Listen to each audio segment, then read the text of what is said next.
Nësi që kemi këtu, të ndani së bashku me ne gjithë përvojën tuaj fantastike që keni, për Madhvezhlit, për ardhmërinë e vendit tonë, që Medical Park tashmë është edhe një adresë ku prindrit, dhe veçanërisht prindrit e rinj të drejtohen tek ju, tek profesionistët për të marrë këshillat shumëta. Po nisim pikërisht me juve, zotri Bardhyl. Na trego se cilat shërbime i ofroni në spitalin në aspektin laboratorik dhe ekzaminimet e nevojshme që mund të bëhen tek fëmijët. Si spitali i ri, na tek kemi filluar me këto shërbime.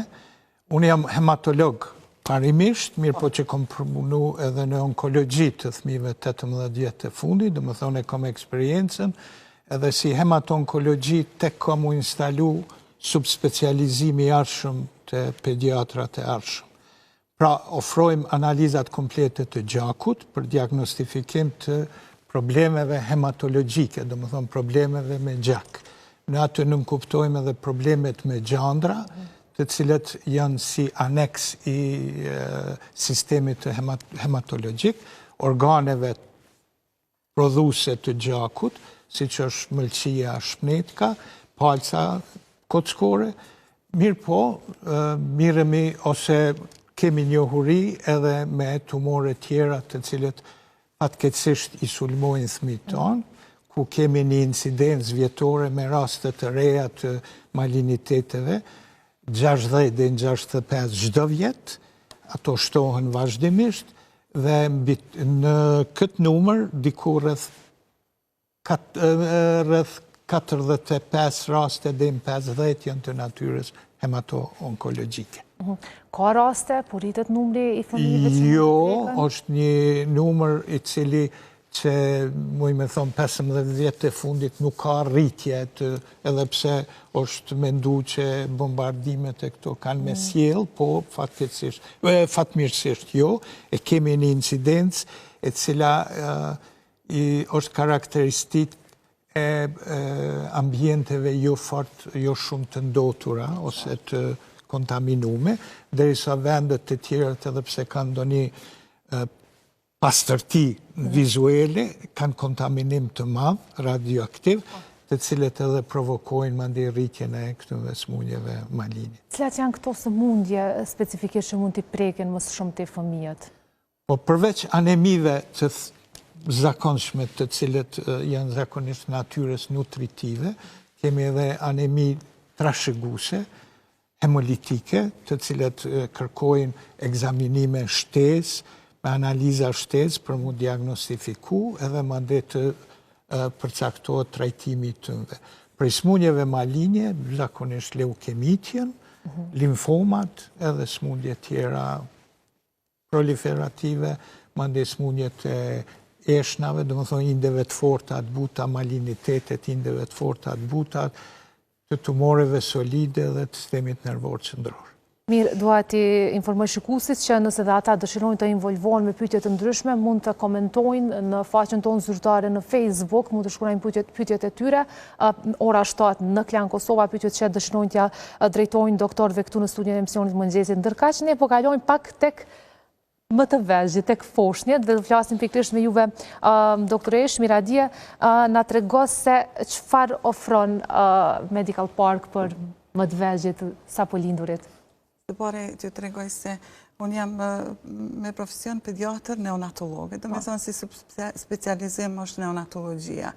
Me neonatologji merrna që 34 vjet, po sidomos në bas luftës, që 25 vjet, do me thonë, kur jena këthy, i kanë fillu themelet e një neonatologjie të mirëfillt në Kosovë. Edhe është zhvillu, ka arrit nivellet shumë të larta. Unë e kom qenë doktoresh me vite në klinikë, në SHSKK, dhe me thonë në klinikën intenzive. Ta shkove të fundit, unë e kom kalu në spitalin Clinical Park. Medicin është një grup i spitaljeve shumë të fort, janë dërmat mirët në Turqi, janë 4 spitale, i 5 është të na, edhe na jena të privilegjum të punojmë në këtë spital me renome i botërore. Sigurisht edhe ata kanë marrë doktorët më të mirë të vendit, afër tyre. Shpresojnë. edhe tash, do me thonë, nuk ka shumë shërbime, është multidisciplinar, po në kuadër të spitalit do t'jetë edhe shërbimi ginekologjisë me obstetrik, bashkë me to edhe neonatologjia, se njona pa tjetëra nuk kanë mundësi mu zhvillu, edhe nuk mujnë me vepru. Neonatologjia, do me thonë, merret prej momentit të lindjes së foshnjës, zakonisht deri në ditën e 28, ato problematikat kryesore që lidhen me ta, për arsye se është një bazë themel i një shëndeti të mirë për ma vonë. Do me thonë, ta njetën që do ta përcjell atë foshnje.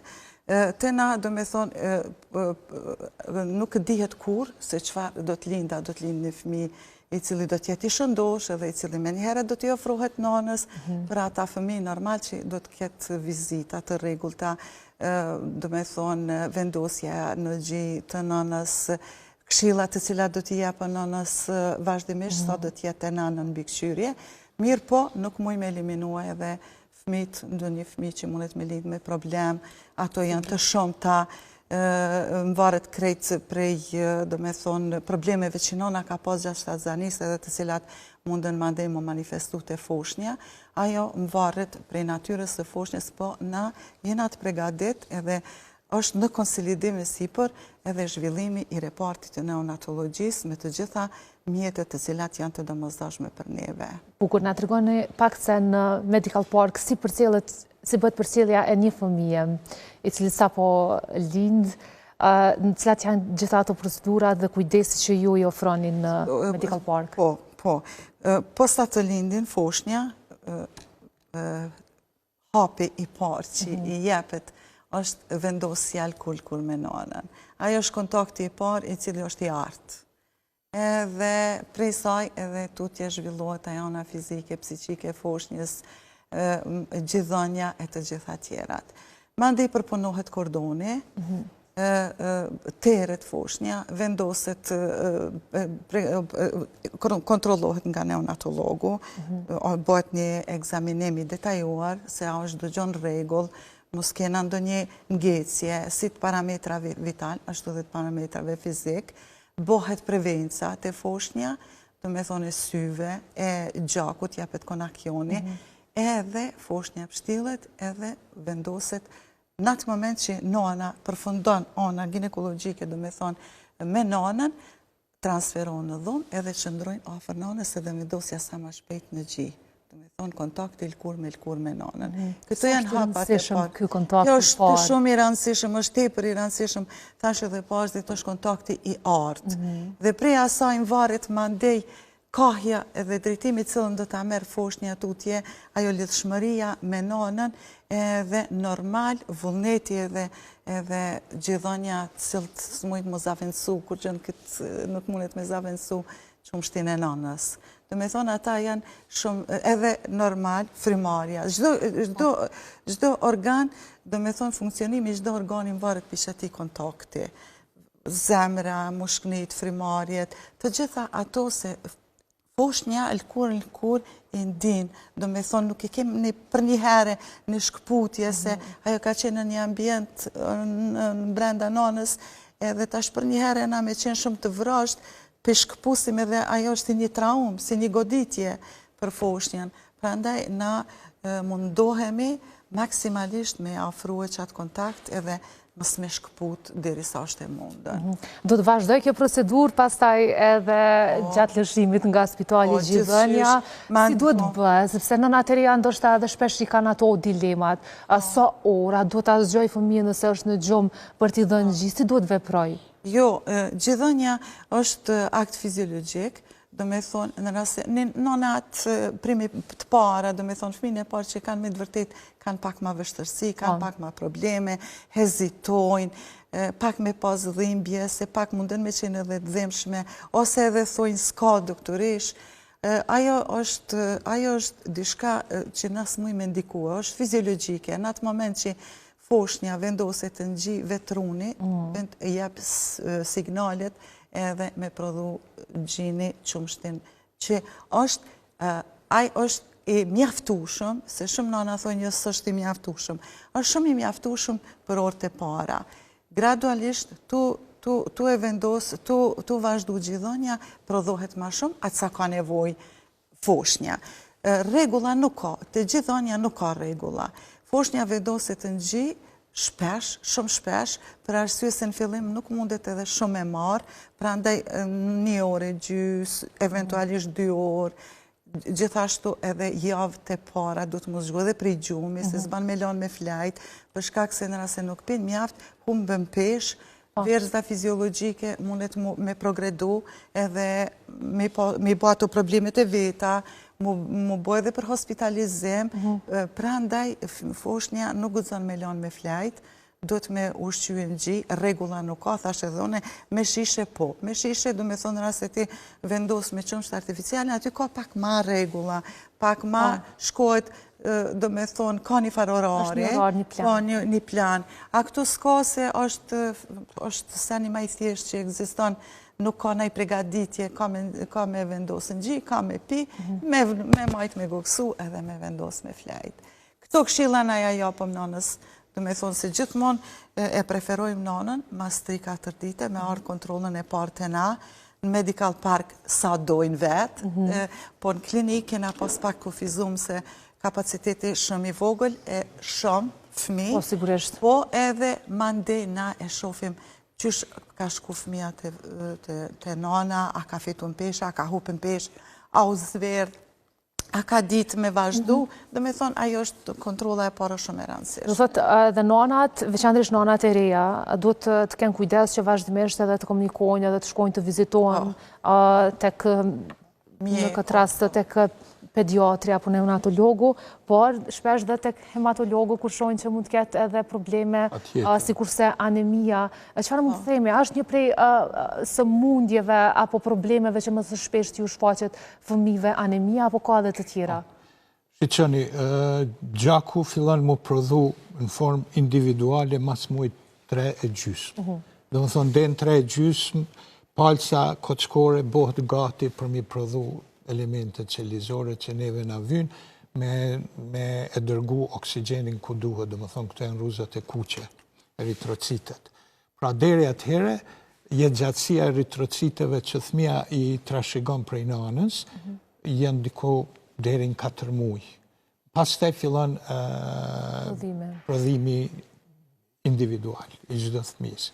Ka një hera e mundet me pas të lashe, ka një herë se varet sa ka nivelin e hekurit për me prodhuat eritrocite, e varet krejt sa ka pas nana nivelin e hekurit gjatë shtatzanis. Do thotë, ja detekton kogja shumë gjendjen shëndetësore të fëmijës, apo sa po lindurit edhe gjendja nanës gjatë shtatzanis?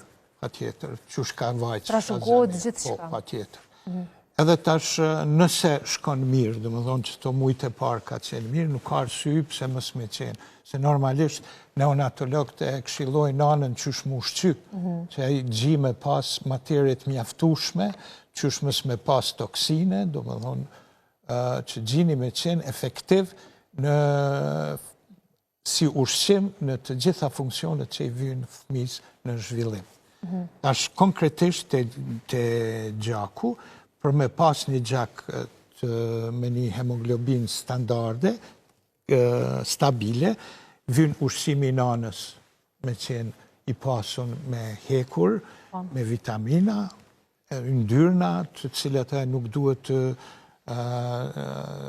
të kursej me marë, për shembull jo me maj dieta këtu, se gjatë dietës shkrihet vjami, që i thojmë na, ajo yndyra dhe toksinet kalojnë në qarkullim, edhe që to i merë fëmijë, edhe mujnë me pas efekt edhe në pasqyrën e gjakut. Rrezikshme. Mirë, po nëse ndajmë pak tek anemia dhe shkaktarët, po si ta menaxhojnë edhe gjatë periudhës kur nanat janë në shtëpi, të fëmijët të cilët janë në gji, zakonisht këshillat janë 6 muajt e parë me qenë veç në gji, jo me pas ushqim shtesë. Se dhënia ushqimit shtesë mund të provokoj edhe dëmtimin e zorëve, tretjes pastaj. Se mundet me dhënë ushqim jo adekvat. Pra, nëse shkon veç me gji, atëherë nana duhet me pas nivelin e mjaftueshëm të hemoglobinës, me që rast edhe hekuri do të përcjellet mjaftueshëm për fëmijën me anë gjinit. Ma vonë, mas mujit 6, atëhere fillojnë të lashët, ose problemet me ushqim shtesë, se fëmija nuk mundet mu mjaftu me atë gjinjen e nanës, por duhet me marë prej 3 deri në 5 herën gjatë ditës vitin e parë, ushqim, i cili duhet të jetë i pasur me hekur, të jetë i pasur me yndyrra dhe proteine të cilët do t'i ndërtojnë indjet edhe do t'i shërbejnë fëmis për rritje. Tash në këto raste, ushqimi duhet i pas me hekur, në kupton që duhet qysh mas mujt 6 me mendu, me shti produktet të cilët përmbajnë hekurin i cili është shumë më i efektshëm për fëmijë. Ato janë mishi. Mishi kuq, mishi pulës, këto mushknit e pulës, për shembull, të cilët përmbajnë nivelin e hekurit, mande fillon dhënja e të kuqit vezët zihet dhe ipet e kuqja vezë, cila përmban yndyrat që janë shumë dobishme për ndërtimin e sistemit nervor dhe sistemeve tjera, pastaj normalisht pemë të gjitha tjera. Pra, jemi të detyrum, për shkak natyrës tonë mishngrënse, jemi të detyrum të marrim edhe produkte të animalet mishit. Veçanërisht tek fëmijët, asëse nuk duhet të mungojnë këto produkte. E kemi edhe një pyetje që na vjen nga një shikuese, s'la po na ndjek në faqen tonë zyrtare ora 7 në Klan Kosova, është Lira. Esla ju përshëndet që dyve dhe ka një pyetje për të dy. Thot se a mundet ftofja e zgjatur, thuaj se 1 muaj me qenë si simptom e ndonjë alergjie, edhe pse është konstatuar që prej fillimit të tij që është vetëm ftohje. Edhe për doktoreshën, po e përgjigjem këtë pyetje një herë, pastaj vazhdojmë tek pyetja për doktoreshën. A mund të jetë sipas jush alergji ftohja më e gjatë se 1 muaj? Tash nuk e kuptum sa mosha fëmis, nëse ka të shëndum në... Fatkeqësisht jo, nuk e ka potencu... Tash fëmija prej lindjes fillon me ndërtu imunitetin, mirë po kur e ndërtoni imunitet të efektshëm, mendohet që është diko viti 3, viti 3 gjys 4. Ju keni dëgju për shembull që fëmijët që i çojmë në qerë dhe smuhen më shpesh, se sa fëmijët që janë izolum në shtëpi. Arsyeja është për shkak kontakteve të reja që ata vendosin me virus, me bacile të ndryshme, edhe njëjtën kohë krijojnë imunitetin. Është ma mirë që të... Ai faktikisht ai duhet me kriju atë. Të da kryoj atë. Qëse a imunitet shkon me në kohë sa ma shpesh që paraqitet, atëherë normalisht që ka me pas efekt në gjitha sistemet, por sidomos edhe në sistemin hematopoetik, prodhimit të elementeve gjakut, ku ka me ra. Se tash në raste kur kemi infeksione, organizmi jonë ka një aftësi të deponimit të hekurit në organ, në mëlqin këtë rast. Që mos me lonë shfrytëzimin nga trupat e huaj, nga bacilet, virus, toksine tjera.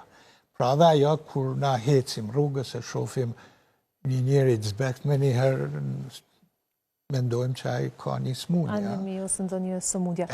Por, a është normale të zgjatë më shumë se 1 muaj gripi? Apo është... Zakonisht zgjatja këtënve është maksimumi 2 deri në 3 javë. Dhe më thonë, çdo zgjatje tjetër duhet kërkohet arsyeja. Është mosha 3 vjeçare, sepse është... Ekziston mundësia, 3 vjeçare, okej. Ekziston mundësia ambienti ku jeton fëmia me pas disa elemente e cilat provokojnë zgjatjen e smundjes. Siç është lagështia, ka shumë shpejt që përmbajnë lagështi, myku, të duhen pirësit për shembull, ambienti kur është më i kontaminu, po edhe në atë ambient kur ka kontakte me fëmijë tjerë, nëse ata kanë vazhdimisht vjen dikush i smut, aty i smut tjerë. Ekspozuar dhe tjerë, po. Megjithatë, e lutem dhe Lirën, që mundet ju zgjej lirisht në Medical Park Kosova që dyve, por po ashtu ka edhe një pyetje edhe për juve doktoresh, thotë se cilat munden me qenë pasojat e mëvonshme për një bebe që ka pas verz me kozgjatje 3 muaj. Këtu t'ja spjegoj një herë se verza ma e zgjatur në shumicën e rasteve është në rast se fëmia e ka vlerësu, do me thonë doktori, me metoda laboratorike, që nuk është toksike, dishka, ajo zakonisht është versë fiziologjike, i thojmë, versë laktative. Do me thonë, derisa foshnja është në gjitë nonës, ajo ka me qenë e verdhë, po nuk është e damshme. Në atë periudhë, do me thonë, në atë moment që nona e largon foshnjën prej gjinit, ajo edhe vjen të tërhek, edhe do me thonë zhduket. Pra ndaj, ato versa nuk janë, une nuk e di, a ka pas, ato versa fiziologjike nuk janë të damshme. Në rast se janë, do me thonë, nivel fiziologjik, analizat laboratorike nuk janë të damshme. Edhe kokë zgjatja, në rast se ka qenë, do me thonë, nuk ka paraqit të ndonjë dëmtim në sidomos në tru, ajo ka kalu mirë edhe nuk ka ndonjë problem ose ndonjë reperkusion për ma vonë. Shumë e qartë. Mirë, nëse ndalim pak me qenë se me drejtë fundit tek dita botërore e prematuritetit. Na të regos se qëfar është prematuriteti fillimisht për ato zonja që ndoshta ende nuk e din dhe nuk janë përgatitura.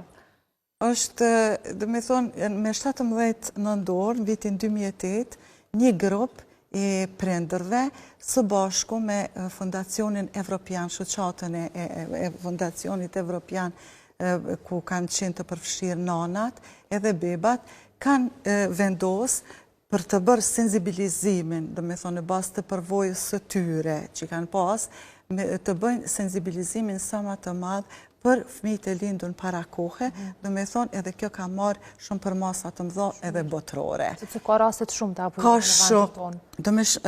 Prematuriteti, dhe me thonë, është foshnjë e lindur në javën 37, nën peshën 2500 gram. Edhe aty kemi ndamje, dhe me thonë, ekstrem prematur edhe prematur, është, dhe me thonë, është një periudhë ku foshnja është i nënshtrum problemeve të shumta si nga ona e nanës, do me thonë se për me lind një fëmijë prematur, aty ekzistojnë shkaqet, pse ka lind, ka shkaqet nga ona e nanës, janë shkaqet nga ona e foshnjës. Faktorët më të mëdha janë nga ona e nanës, është diabeti, hipertensioni, çrregullimet, anomalitë shumta, do me thonë edhe vetë të organeve gjenitale, duhani, droga, alkoholi, edhe kretë këto, do me thonë shumë faktor, 50% nuk dihet pëse vjen deri të prematuriteti, deri të lindja premature. Lindja një bebe premature është një problem shumë i madhë. Për arsye se është, do me thonë, dishka që na do të me vazhdu të cilën foshnja nuk ka mujtë me kry në barkun e nanës. Do me thonë, ajo, derisa është dash me i bo 38 javë e të nalt, zhvillimi ka vazhdu, po në atë moment që ajo linë dërprejhet. Edhe na, si neonatolog, reparti jonë, tenton edhe mundohet që asaj foshnje me afrue atë zhvillim të cili nuk ka mujtë me arrit. Sa na mujtë me arrit ato, ajo është një pikpyetje e madhe, për arsye se këta kanë problemet mëdhaja, probleme nga ona sistemit nervor qendror, problemet e syt, problemet e vesh, problemet nga ona respiratore, çrregullimet metabolike, hipotermis, e shumë parametra që në rast se ajo foshnjë i ka të i kaluar, do me thonë, qatë periudhën mas lindjes, do të përcjellje shumë të madhe. Do me thonë, vazhdimisht do të më përcjellë. Gjitha këto probleme që mund t'i kenë prindrit me të vegjit e tyre, gjithëse mund t'ju gjenë juve në Medical Park Kosova, dhe ju faleminderit shumë nga zemra që keni qenë afër shikuesve tonë. Faleminderit juve. Shumë faleminderit edhe për juve. Atëherë kemi qenë në një bisedë shumë të këndshme me doktoreshëm Radia Hiseni si dhe doktor Bardul Abrashi nga Medical Park Kosova.